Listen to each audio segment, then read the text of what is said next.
Hey guys, Kristen Smith here, and I am finally doing my review for Justice League. Let's do it. All right. Now, let's just put this up front.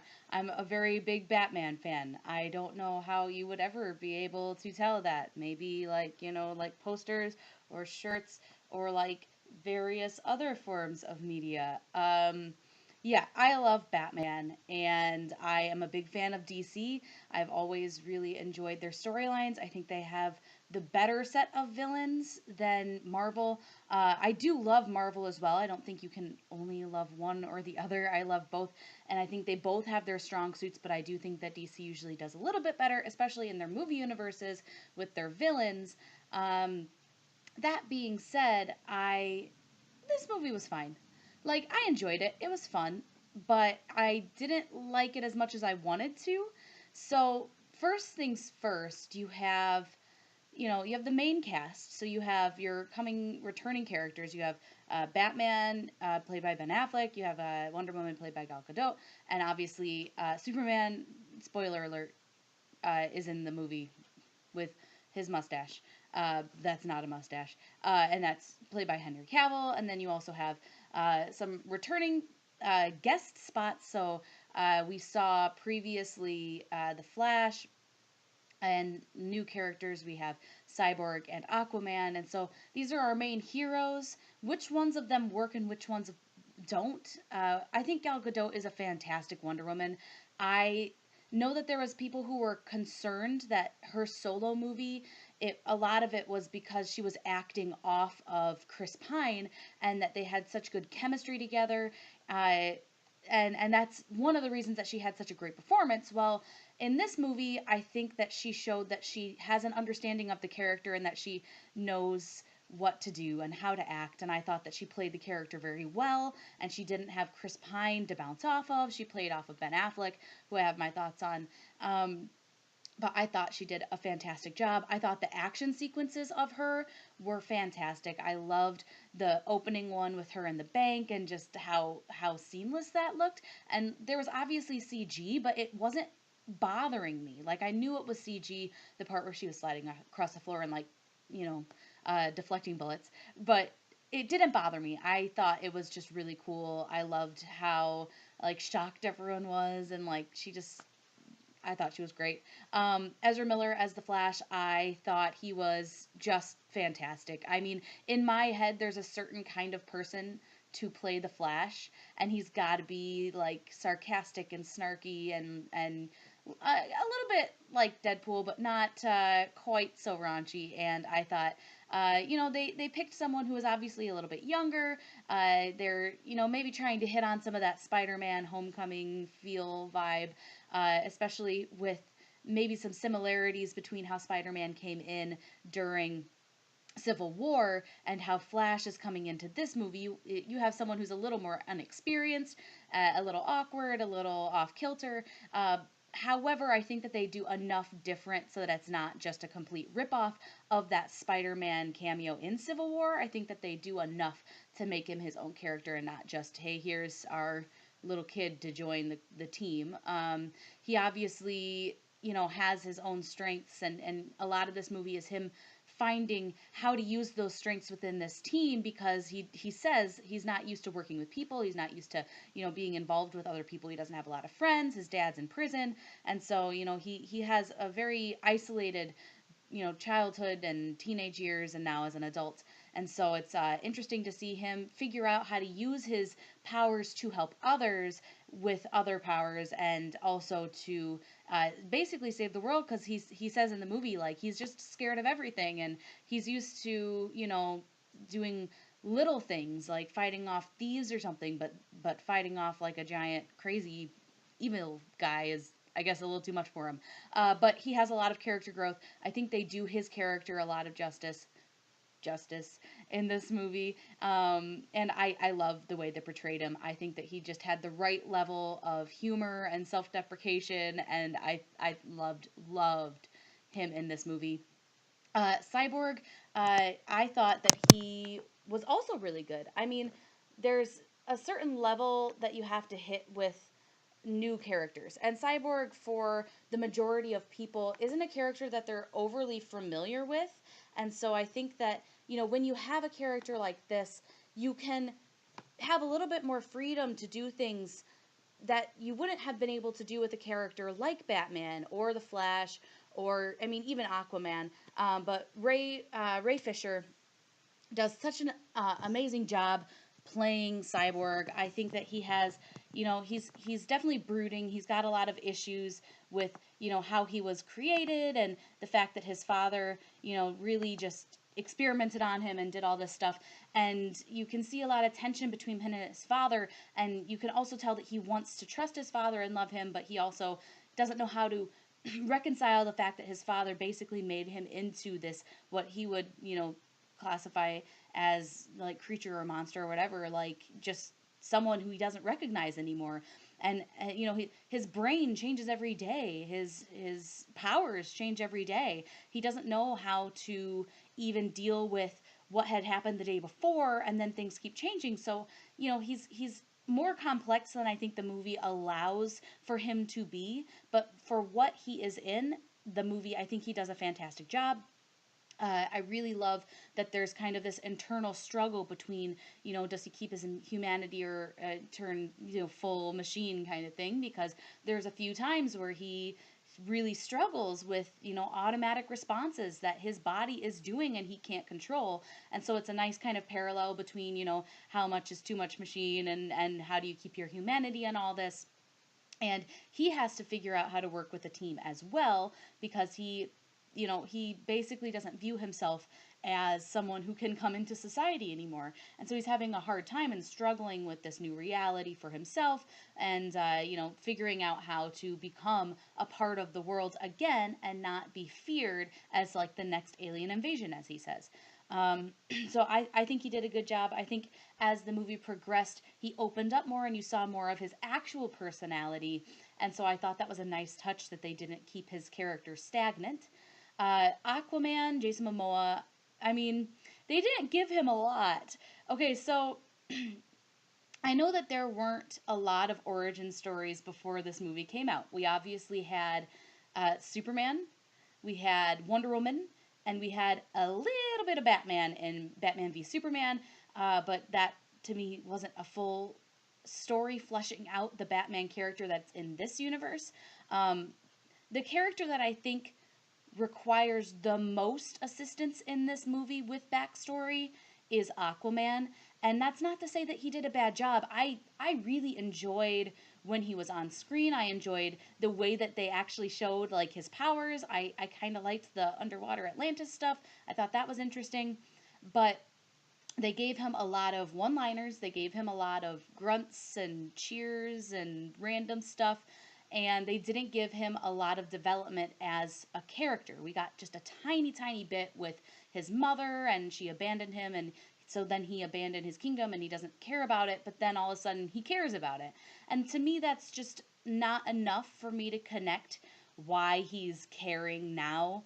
And if they had had an origin story for him, if they had had a movie before this, I would have cared so much more about the character. I would have been so much more invested in who he was and why he was fighting and why he chose to come back to fight and save humanity, instead of, just accepting that he was there. And look, I loved the way they filmed his action. I'm arguably not a huge fan of Aquaman in any of the other iterations of him in the cartoons and stuff. He's just a little, I think other people will agree, he's a little lackluster in a lot of the cartoons and other screen adaptations that feature him. There aren't very many, but he's never really anyone's favorite character.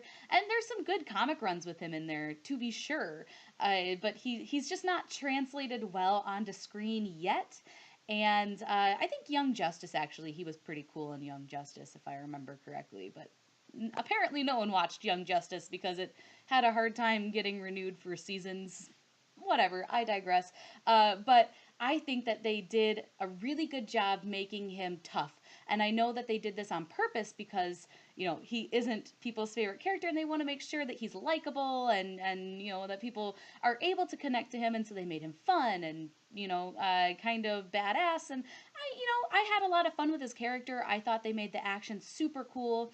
The way that he utilized his trident, the way that he utilized, a lot of like the speaking to water business. I think that they did a good job. I think that they could have done more, and that's a disappointing thing for me because I ended up really liking his character. So I wish that they had developed that character more. Obviously, Superman isn't in the movie for a whole lot of time, but when he comes back, you get a little sneak peek into like evil Superman, like, the Injustice, like dark universe Superman, not dark universe, but you know what I'm saying, like alternate universe where he goes crazy and just starts beating people up and cannot be stopped. And that was cool. Like, that was like, I was sitting there and I was just like, oh yeah, so this is what BVS should have been. Like, someone who just cannot be stopped, cannot be rationalized with. When he saw Bruce, he was just like, do you bleed? Can I kill you now? I thought that was the best he was in the entire movie. I thought that, he portrayed this kind of confused, broken person who just came back to life really well. And then as the movie progressed, you get this nice touching scene between him and Lois.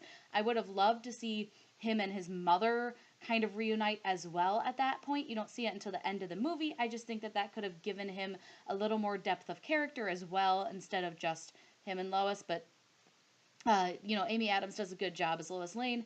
I just, for me, he's a mama's boy. And so having him reunite with his mother, I think would have been, I mean, where's Martha? Let's get it off the table. Like, he's a mama's boy. Like, everything's about his mother. But that's just personal. I think that he's got such a deep connection with his mother. I think that she could have been used as well to kind of bring him back into humanity.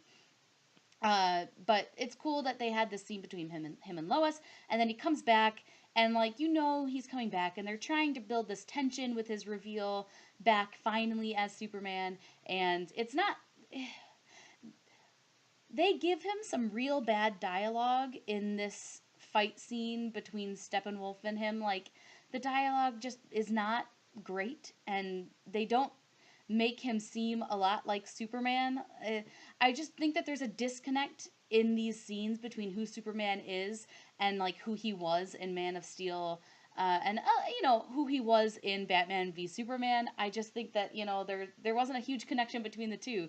They made him just a little bit too, I don't want to say comical because this is based on comic books, but almost a little too comical. Like, I just didn't quite understand the portrayal that they were going with. I certainly loved seeing him back in there. I thought that his costuming looked less gray than it was in Man of Steel or BVS. Like, I think that they upped the blue ratio on it, maybe. I could be wrong, but it looked like they had kind of upped the brightness of what he was wearing, and I love that because to me Superman is just vibrant and he's a symbol of hope, and so why should he be so dark, like gray? Like, give him some color, guys. But yeah, so I didn't love Superman in this. And I will say the CGI on his upper lip was only really noticeable to me in one scene, and it was a scene at the very beginning where they were filming this cell phone video, and there was a guy sitting behind me, and him and the person he was with were not very much into movies. Like, there were some trailers that showed before the movie that had been out for ages, and they had no idea what any of them were.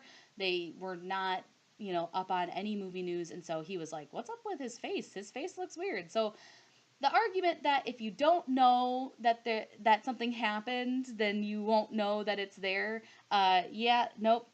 The guy behind me knew something was up. So that argument is invalid, although I do think that it's not as bad as people have been saying it is. There's really only one scene where I was like, it's pretty noticeable. That looks pretty bad. The rest of it I thought was really well done. I don't know how much of it they had to remove in each scene, but I didn't really see a whole ton of stuff that really bothered me. Now, Batman. Like I said, I'm a big Batman fan. Like, I really love the character. I think that there are so many strong iterations of this character. He's gone through so many journeys and built so much history behind him, and I did not like him in this movie at all. I just don't really love the way that they're building his character. I think that they set him up in BVS as almost impossible to follow up. He in BVS was so much like The Dark Knight Returns, and just very like harsh and grunts and like, really brutal action. If you're going to have him be that in the movie before, he has to continue with that. He was a little too jokey. He was a little too soft. He was a little too second guess yourself. He wasn't the intelligent Batman that I am used to seeing. And in the movie, they made sure that he said contention plans. He said it twice or three times in the movie. And I'm all for Batman having contention plans. He literally has one on how to defeat every member of the Justice League in case they go dark. There's a whole plot line for that where he literally has to use these contention plans, and there's another one where they have to find out how to use a contention plan. There's so many instances where Batman uses contingency plans. In this instance, it was so lazy. He just, I didn't think he was very intelligent. He's like, oh, I have a contingency plan in case Clark goes crazy. Well, you did. You brought in Lois, but what was your fucking contingency plan for the mother box? Like, Steppenwolf just comes in and takes the mother box from right under your nose because you're too busy fighting Superman. Why didn't you have the Flash, instead of helping fight Superman, get the mother box, take it somewhere else, back to your base or whatever, hide it, and then come back? It would have taken him minutes. He's fast. Like, I think that there were some missteps here, and they made him a little too reliant on guns. And I know that's a lot of the, Dark Knight Returns kind of vibe, where he's a lot more harsh, he's a lot more world weary. But I think that they set too much up with him using guns, and he became just a little one note, and I missed seeing him do hand-to-hand combat, because for me, Batman is the guy who, yes, he is very rich, and he uses his rich powers to get technology and to get things that help him to even things out between him and these other people. But at the same time, he's very intelligent. He's super good at, creating tactics. He is a master of many different forms of hand-to-hand combat. I mean, he is not someone who just has money. And in this instance, I thought that they used his money as more of a crutch than it ever has felt before for me, for a Batman character. I just really did not like the way they did this. It hurt my soul. It hurt my soul. Do I want to see more of this particular Batman? Yes, because I think that they did good things in BVS, minus a few items. I thought that they had a really good command of what fight structure he should be using in here. I thought it was gritty and just really brutal, and I think that that's what this Batman needed to be. In this movie, he was not that, and it was such a big step back from his character that I could not relate the two. And in this case, it was almost like I needed to have an origin story for Ben Affleck's Batman in order to understand what he was doing and why he was doing it, and why he left so many things out of his plans. Like, I just wasn't a huge fan, and that really, really hurts me to say it. Um, I mean, I've given a lot of credit to Batman who have been in bad movies, and in this movie, he just did not do it for me. And he wasn't Batman for the majority of it. And can we also say, is it just a thing now that everyone knows everyone's secret identity? Why the hell do you have a secret identity if you're just Bruce Wayne for 90% of the movie? Like, Batman in so many of the comics would never have told anyone who he was. So many members of the Justice League had no idea that he was Bruce Wayne. Like, Superman knew because he's Superman. Like, oh, the way that he told people was so nonchalant. And then there's just cops sitting around and everyone's calling Clark by his real name and also Superman. Like, is nothing sacred anymore. Like, okay, so that was my biggest issue. Um, with the characterization. I don't want to complain too much because I do love a lot of what they did with these characters. I also really kind of enjoyed Steppenwolf. He didn't need a lot of backstory. He's just evil to be evil. I mean, really, he is. I mean, he has backstory in the comics, but at the end of the day, he's a guy that comes and just takes over planets and reforms them into planets that fit what he's used to. And that's pretty much his entire, purpose. And so I thought the little that they did to set him up, I thought was good, but I could have used a little bit more. Uh, I mean, maybe some of the backstory could have come a little bit earlier because I think he just showed up and everyone was just like, "Oh, there's Steppenwolf." Like, if you don't know who he is, and it's just like, "Oh, there's a guy with horns." Like, I think that they left a little bit too much up to. If you're a fan of the comic, you'll know who this is right away, and if you're not, you'll be confused for 30 minutes. I think that the backstory maybe should have come earlier. Um, I thought that he was good though, and obviously it was all CGI, but I thought it wasn't the worst CGI in the whole world. It was enjoyable. The battles between them I thought were actually pretty fun. I loved seeing all the different uses of their powers and how they used them individually and together. I thought they did that great. I really, really enjoyed that. I loved seeing Wonder Woman and Superman team up. Wonder Woman and Aquaman team up, the Flash and Wonder Woman team up, pretty much anything with Wonder Woman. I really enjoyed.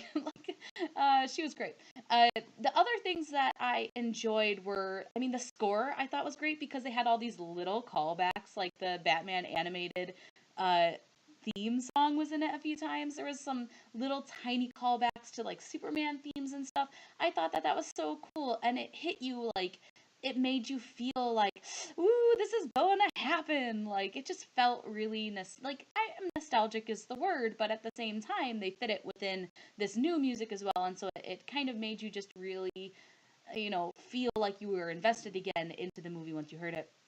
And so, yes, I enjoyed the score. I enjoyed the effects for the most part. I liked that they did things that were a little bit different. It wasn't all like the same note as some of these other superhero movies have been. I thought that they did take some risks in here. Some of them worked, some of them paid off. Some of them really didn't. Overall, I really enjoyed this.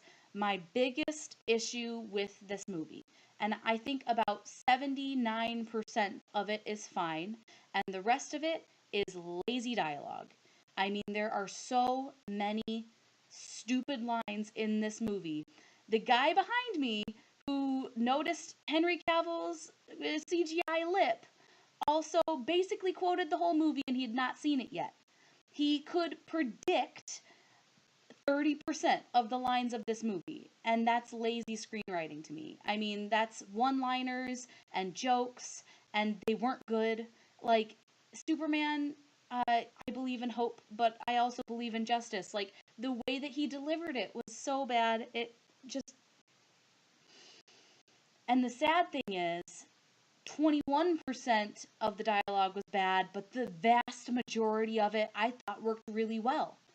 And so you've got this tiny bit of really bad dialogue that dragged the entire film down to a level that I didn't want it to be at.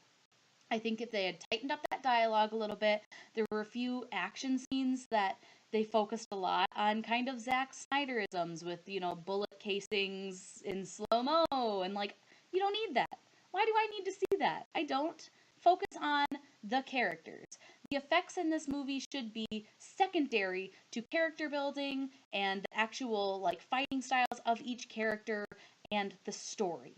That should be the first three. And unless all three of those are perfect, I don't need to see random stylistic bullet casings flying off and stuff. Like, that's just like people jumping off horses and doing backflips in slow mo is cool and all, but unless the story's perfect, I don't need to see it. So for me, there was just a little bit too much, you know, ooh, cool effects. Like, I don't need that. I just, give me a good story. Give me good characters. You guys did a great job with the majority of the characters. You did such a good job with the majority of the story. I think the pacing in this was better than some of the other pacing in these DCEU movies. I thought that moved in a way that made sense. There wasn't a ton that I was like, I wish they hadn't put that there, but the lazy dialogue and the little tiny scenes of slow-mo randomness really brought it down for me. Overall, I mean, I want to give this a higher rating um, because I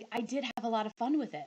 And I know that there's been some negative stuff in this review, but I want to make sure that everyone knows I really enjoyed this movie, but there's some things in it that really brought it down, and it could have been so much better. I mean, I'll give it an 8.3, and that's maybe a high rating, but like I said, I had fun with it, and I am such a big fan of these characters. To see the Justice League on screen was honestly just amazing. I mean, I grew up with these characters. I grew up reading the comics. I grew up watching the cartoons. I mean, I watched all the live action versions with my dad. Like, this was something that was so much a part of my childhood. It was a part of me growing up as a teenager. Been a part of my adult life as well. And I mean, to see them all come together like this was really, really cool. And I mean, even bigger than when the Avengers first came together for me, because I'm such an original. Like, my first comic books that I ever read were DC comic books. I mean, I have my collection of Batman comics and graphic novels. Like, I mean, that's where my heart is, and I love Marvel to death. I mean, I think they're doing a great job, but I mean, I want DC to succeed, and I want this universe to succeed because I think that they've got some good things going for them, and they need to tighten up some of these stories. But overall, I really had fun. Can I also say that I am 100% in it for this Joe Manganiello Deathstroke business? Like, please make another DCEU movie because I need that in my life. Yes, yes, yes, yes. Guys, for watching this review. You can check out my most recent review for Thor Ragnarok right over there. I'll also be doing a trailer reaction for this video because I didn't watch any of the trailers, and so I'll be reviewing it to see what spoilers made it in and how it fit with the film, and you'll be able to check that out on the channel later. And you can also subscribe to my channel right on over that way. Yes, there, right here. So thanks for watching. I'll see y'all in the next video.